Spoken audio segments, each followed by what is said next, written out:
हेमन्त बिश्व शर्मा बिथांजों जों रायलायदों बे बिसमुरि सरलपारा लामा बे लामाया 2 बोसोरसो जाबाय जानांगौ टेन्डार जाखांबाय किन्तु खामानिखौ मावाखै।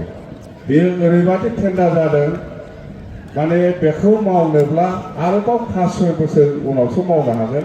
माने बेखौ रावबो मावनो हाया, बबेबा माबा मेसिननि दारैसो बे लामाखौ मावनो हायो। ओंखायनो जोङो बिनि डिपिआर बिनि एस्टिमेटखौ सोलायफिननांगौ, जाहाथे जोंनि आसामनि कन्ट्रेक्टर बा बिटिसिनि कन्ट्रेक्टरफ्रानो बे खामानिखौ मावनो हायो। थारमाने ओरैबादि मेसिन लगायना होदों, बे मेसिना जोंनि आसामावनो गैया, अल इन्डियाबो गैया, सोरबा सासे सानैनावल' दङ। बे मेसिनजोंसो बे लामाखौ मावनो हायो। बिनि खामानिया हजों गुजरात बबेबा मुम्बाइ थुम्बाइआव जागासिनो दं। बे मेसिनखौ लाबोनानै बेहाय माला मावफैगोन? 2 बोसोर 3 बोसोर जानानै थांबाय बे लामाया टेन्डार जानाया, दाबो जेबो गैया। जेबो गैया माने मावनोनो बेखौ रावबो हाया।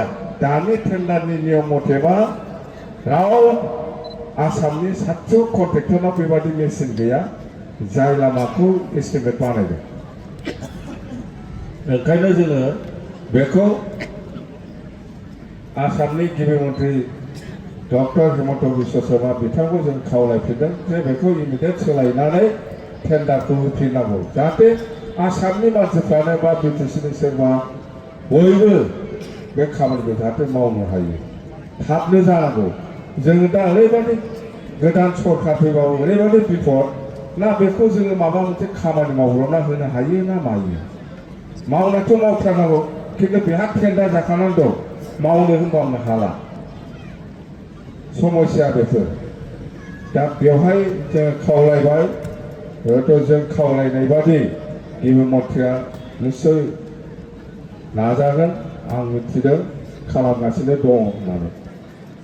दा बे लामाया जोबोद गोनांथार। बेफोर जाहैबाय जोंनि मावनो गोनां माखासे समस्याफोर थालांबावनाय। आरोबाव जों मा खालामदों, बे साहानि ओनसोलफ्राबो जाहाथे जौगाखांनो हायो। गोदानै नेशनेल हाइवे, इन्ड' भुटान नेशनेल हाइवे, बे साहा बे एसएसबि थानाय एरिया बेजों मोनसे हाइवे जोङो खालामनो भारत सरकारखौ खावलायदों। हयथ' बियो एसे थाबैनो जानोबो हासिगौ।